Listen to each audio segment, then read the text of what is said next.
Hello, Don. I'm not sure how to pronounce your full handle. I don't know what uh, where to put the emphasis on the syllables. That's right, I said emphasis on the syllables, and I think it's funny too. Um, so hopefully Don's okay, or tell me how to pronounce it. I think it might be your real name squished up, but you never know. I make that guess wrong anytime I try to guess. But anyway, Don.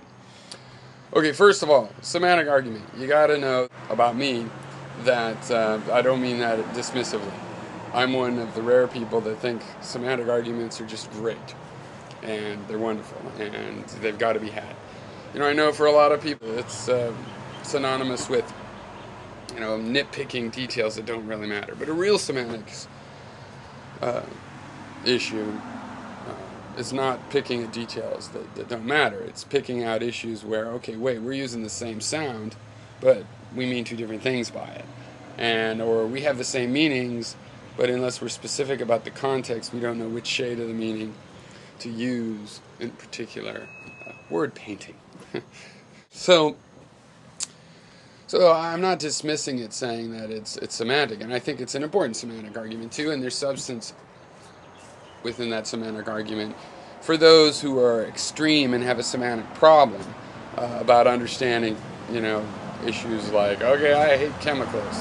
I have nothing to do with chemicals, and there's biochemicals. But again, we know what they mean, and that's one of the issues here is that uh, we use technical language often, then we think, oh, as philosophers, and then we think, oh, so our language is better, and those people are being sloppy.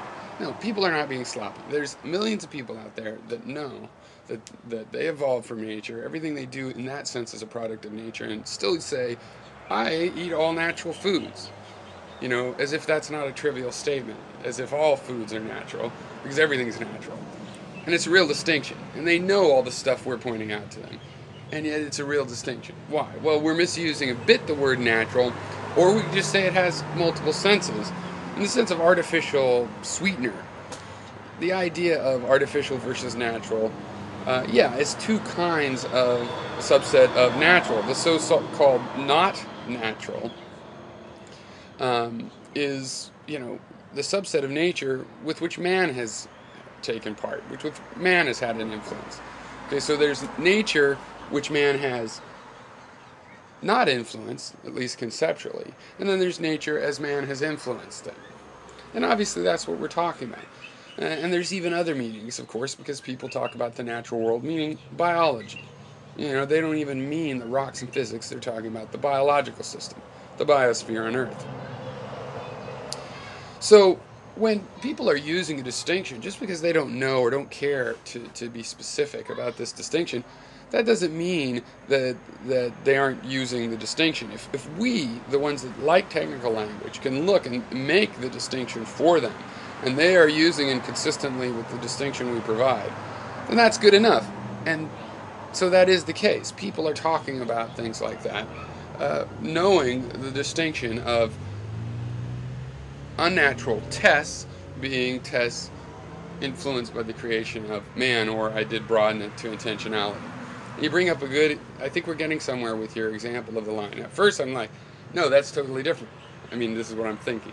That's totally different because the lion's not giving you a test. The lion's trying to kill you. If you don't even hear about it before you get eaten, that's fine with the lion. So that's still nature giving a test. But then I thought, okay, well, what if a human just goes about their business, and they're not giving you a test? Well, that also would be natural. So what's the difference in my mind? So what's the difference? Well, the difference is who is judging the test. I think that's the difference. Who is judging the test? Is the test judged by nature, so to speak, which is to say not judged, but merely results computed naturally? Or is it some human that's going to decide? So, for example, let's say that you are a slave. And if there is somebody that's trying to oppress you, and they're saying that either do this or I'm going to try to kill you, that's different than if they set you up in a situation and tell you, listen, I'm going to judge you based on how you solve this. I'm going to decide whether you pass the test. Okay, the test in nature might be How can you not do what the guy tells you and still survive? That would be the test of nature. The test of the guy is a totally artificial thing, putting the weight on answering how he wants. And so I think that's still the distinction we can recover.